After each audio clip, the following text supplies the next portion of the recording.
Well तो hey guys, welcome to my channel. My name is Pankaj. तो आप लोग का स्वागत है नॉर्मी रेसलिंग में। इस वीडियो के अंदर डिस्कस करने वाले हैं डब्ल्यूडब्ल्यूई के क्लैश एट द कैसल के बारे में एंड आइसो स्पीड का एक रेसलमेनिया मैच हो सकता है। Roman Reigns and John Moxley को लेकर भी एक काफ़ी इंटरेस्टिंग अपडेट है एंड डिस्कस करने वाले हैं यहाँ पर the beast incarnate Brock Lesnar को लेकर डेव ने क्या क्या है। रॉयल रंबल की अपडेट्स भी है, बहुत सारी अपडेट्स होने वाली है भर भर के इस वीडियो के अंदर। सो वीडियो को एंड तक जरूर देखना और जिस किसी ने चैनल को सब्सक्राइब नहीं किया गाइस, प्लीज़ चैनल को सब्सक्राइब कर सकते हो फॉर द लेटेस्ट अपडेट्स और ऐसी कुछ इंटरेस्टिंग वीडियोज़ के लिए। ओके, सो चलते फिर टॉपिक पे आते हैं। सो टॉपिक की शुरुआत करते हैं फर्स्ट ऑफ ऑल, जो कि हमें देखने को मिल रहा है क्लैश एट दी कैसल को लेकर।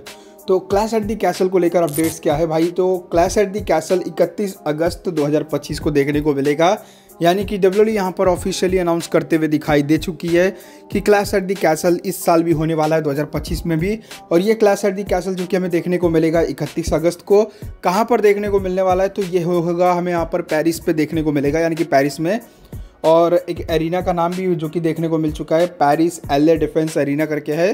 तो वहाँ पर हमें ये जो पेरिस में होने वाला है ये क्लैश एट दी कैसल का शो देखने को मिलेगा। तो क्लैश एट दी कैसल जो कि इंटरनेशनल जाते ही जा रहा है, पहले इंग्लैंड फिर स्कॉटलैंड देन इसके बाद यहाँ वहाँ मतलब घूमते जाते हुए दिखाई दे रहा है। तो ये भाई यही है कि हमें क्लैश एट दी कैसल जब भी होगा एक विदेशी सरजमीन पे होगा और अमेरिका की खुद की ज़मीन पे नहीं होने वाला है। तो ये कुछ हमें यहाँ पर देखने को मिल रहा है। बाकी बात कर लेते हैं अपने नेक्स्ट वन अपडेट के बारे में डिस्कस कर लेते हैं। तो ये अपडेट है दो स्ट्रीमर्स को लेकर। तो दो स्ट्रीमर्स डब्ल्यूडब्ल्यूई के अंदर आते हुए दिखाई दे रहे हैं। एक तो आइसो स्पीड ऑलरेडी जो कि रेसलमेनिया के अंदर अपना अपीयरेंस दे भी चुके हैं, मार भी खा चुके हैं रैंडी ऑर्टन का, एंड इवन ट्रिपल एच के साथ में रिसेंटली बात करते हुए दिखाई दिए थे। तो अब क्या देखने को मिल रहा है कि भाई एक और स्ट्रीमर काई सेंट जो कि वो भी अच्छे खासे आइसो स्पीड जैसे स्ट्रीमर है। तो दोनों स्ट्रीमर का रूमर यहाँ पर ये देखने को मिल रहा है कि मैच प्लान हो सकता है, डब्ल्यूडब्ल्यूई रेसलमेनिया के लिए कर सकती है कि दो बड़े स्ट्रीमर्स, ऑब्वियसली दो बड़े स्ट्रीमर्स हैं तो डेफिनेटली हमें यहाँ पर रेटिंग्स में फ़ायदा डब्ल्यूडब्ल्यूई को तो मिलेगा ही। भले से लोग रेसलिंग बेकार करे, घटिया करे, वाहियात करे, लेकिन फिर भी ठीक ठाक रेटिंग्स डब्ल्यूडब्ल्यूई को यहाँ पर अच्छी खासी इन दोनों से निकाल लेगी। तो ऐसे में यहाँ पर अगर काई सेंट, यानी कि जिनका नाम काई सेंट है और आइसो स्पीड को जानते ही होंगे, तो ये दोनों का जब मैच होगा तो डब्ल्यूडब्ल्यूई प्लान कर रही है इसको रेसलमेनिया के लिए।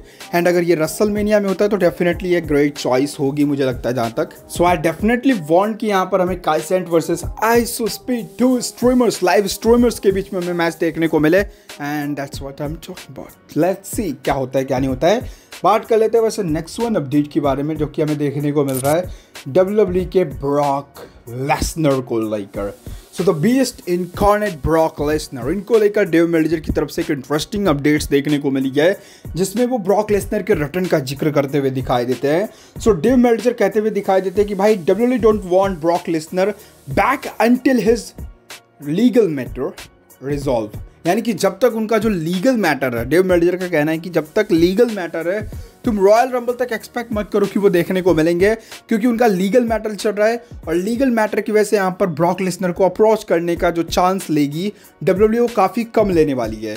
तो ऐसे में यहाँ पर वो चांसेस नहीं है कि हमें ब्रॉक लेसनर रॉयल रंबल में देखने को मिल जाए और डब्ल्यूडब्ल्यूई यहाँ पर उनको लाए। तो ये कुछ चीज़ें यहाँ पर डेव मेल्जर अपने बिहाफ से कहते हुए दिखाई देते हैं कि ब्रॉक लेसनर के नो चांसेस हैं, क्योंकि उनके ऊपर केस ऑलरेडी चढ़ रखा है और ऐसे में यहाँ पर कोई डब्ल्यूडब्ल्यूई यहाँ पर अप्रोच नहीं करेगी उनको लेकर और ना ही उनको लाने का प्लान बनाएगी रॉयल रंबल तक।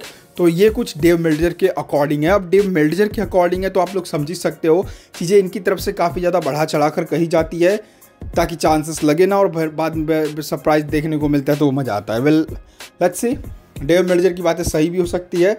तो फिलहाल के टाइम पे यही समझ के चलो कि ब्रॉक लेसनर नहीं आएंगे भाई, नहीं आएंगे रॉयल रंबल के अंदर, बट अगर आते हैं तो डेफिनेटली मज़ा तो आएगा ही। हम तो स्पेशली चाहेंगे ब्रॉक लेसनर वापस जरूर आए।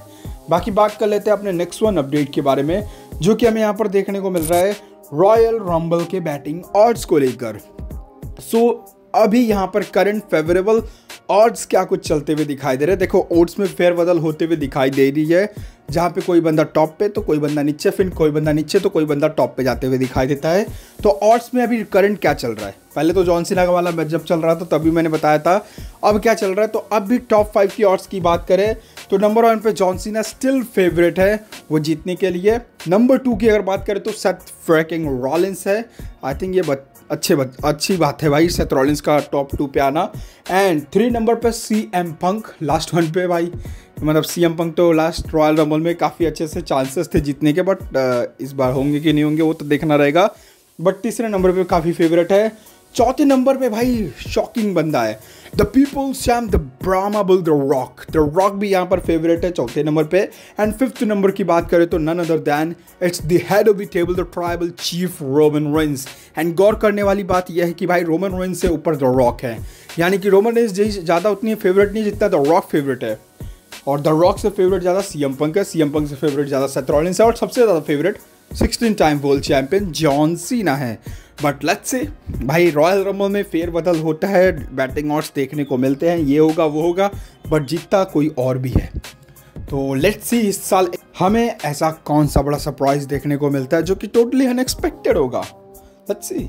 बाकी आप लोग का क्या ओपिनियन है इसको लेकर ये भी कमेंट्स में बता देना। बात कर लेते हैं अपने मेन अपडेट के बारे में, जो कि है रोमन रेंस और Dean Ambrose also known as Jon Moxley को लेकर।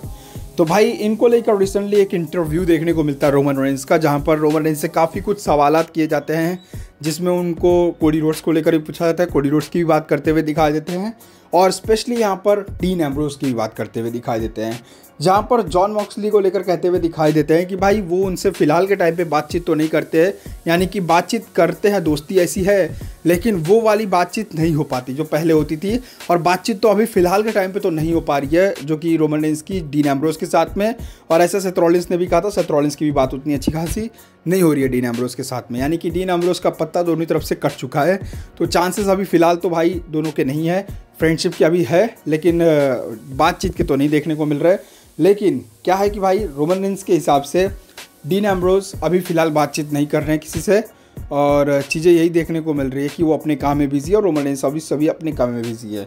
बाकी इनका ये कहना है कि भाई वो यहाँ पर गुड कहते हुए दिखाई देते हैं जॉन मॉक्सली के वर्क को, एंड कहते हुए दिखाई देते हैं कि वो जहाँ भी हो विश करते हुए दिखाई देते हैं कि उनका अच्छा ही हो जॉन मॉक्सली का। Well 2 shield brother 3 shield brother क्या ही एक दूसरे के बारे में कहेंगे, यही चीज़ें एक्सपेक्ट मत करो। यही है कि भाई तीनों का भाईचारा बने रहे, बस यही कुछ हमें यहाँ पर देखने को मिल रहा है।